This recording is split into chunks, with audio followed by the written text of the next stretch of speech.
Alvin was forced to his knees as officers snapped handcuffs around his wrists. The night filled with flashing blue lights, reflecting off the wet concrete of the refinery. For the first time, the man who had lived in shadows stood exposed. Matten held Aiton close, his arm firm around her shoulders. She could feel his heartbeat, fast, but alive. She closed her eyes for a brief second, letting the relief sink in. "It's over," Matten whispered. Aiton opened her eyes slowly. "No," she said quietly. "Not yet." As Alvin was pulled to his feet, he began to laugh. Not loud, soft, bitter, dangerous. "You think this ends with me?" he said, turning his head toward Aiton. "I was only the door. The real power is already inside your world." Aiton stepped closer, her gaze unshaken. "What are you talking about?" Alvin's smile widened. "Check your board. The person you trust the most. The one who signed the emergency authorizations while you were busy saving your lover." Aiton's blood ran cold. Layla stood a few steps away, speaking urgently into her phone. She froze when she felt Aiton's stare. Alvin leaned back, satisfied. "Some betray with knives," he murmured. "Others with signatures." As officers dragged him away, his laughter echoed into the night. Aiton turned slowly toward Layla, her heart pounding. "Layla," she said softly. Layla's face drained of color. The war was not over, it had simply changed its face. The silence was heavier than the sirens fading into the distance. Aiton stood still, her eyes fixed on Layla. Years of friendship, loyalty, shared victories, all of it rushed through her mind in a single breath. "Tell me it's a lie," Aiton said quietly. Layla swallowed hard. Her hands trembled. "I never wanted it to go this far," she whispered.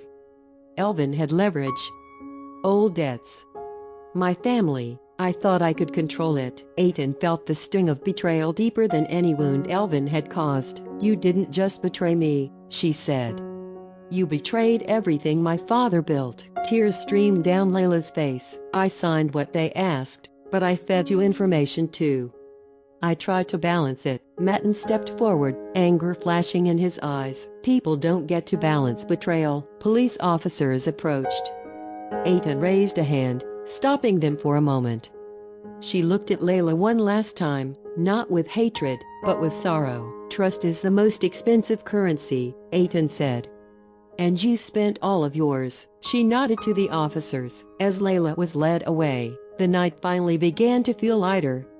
Painful, but honest. Later, as dawn touched the skyline of Baku, Aiton and Matten stood by the sea.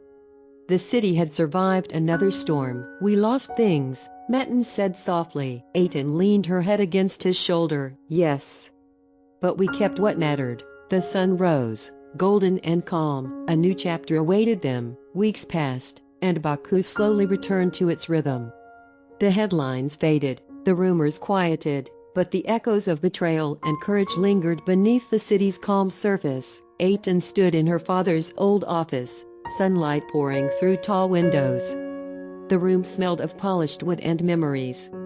She had reclaimed full control of the company, undoing the damage piece by piece. Each signature she placed on paper felt like reclaiming a part of herself. Matten watched her from the doorway. He had healed physically, but some nights he still woke in silence, remembering the darkness of the warehouse. Aiton always reached for his hand before the memories could pull him back. "You're different," Matten said gently. "Stronger. Quieter." Aiton smiled faintly. "I learned something," she replied. "Power isn't about never falling. It's about standing up without losing your soul." Later that day, Aiton visited Layla in custody. They sat across from each other, separated by glass. No anger remained, only truth. "I'm sorry," Layla said softly. "I know," Aiton answered. "And that's why I can finally move forward." As she left, Aiton felt lighter. Closure had a weight of its own. That evening, Aiton and Matten walked along the boulevard by the Caspian Sea. The city lights reflected like stars on the water. "What happens now?" Matten asked. Aiton looked ahead, her voice calm but full of promise. "Now, we build something new. Together. Without fear." Hand in hand, They disappeared into the glow of the city, no longer running from shadows, but walking toward a future they chose. The morning sun rose gently over Baku, washing the city in gold. For the first time in a long while, the air felt light, free of secrets, free of fear. Eitan stood on the balcony of their new home, watching the city awaken. The Caspian Sea shimmered quietly below, no longer whispering warnings, only peace. Matan joined her, wrapping his arms around her from behind. "We survived," he said softly. Eitan nodded. "Yes. But more than that, we chose each other." The company was no longer just a legacy of power.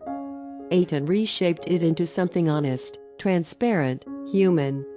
She invested in young minds, in women who had been silenced, in futures that deserved light. Alvin was sentenced. Layla faced justice.